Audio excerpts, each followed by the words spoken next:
Dostlar, bugün axşamdan etibarən ölkə ərazisində hava dəyişəcək.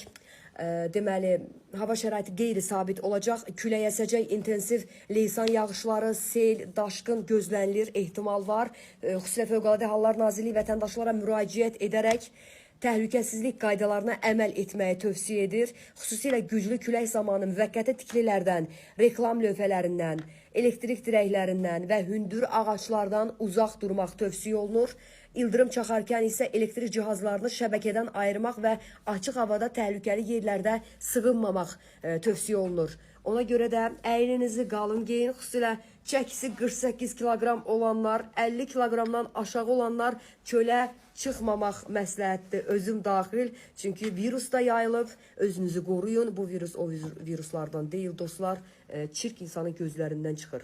Görmüşük, çirk insanın burnundan çıxar, amma bu dəfə gözlərindən çıxır. Görün, virus nə dərəcədə güclüdür. Allah qorusun.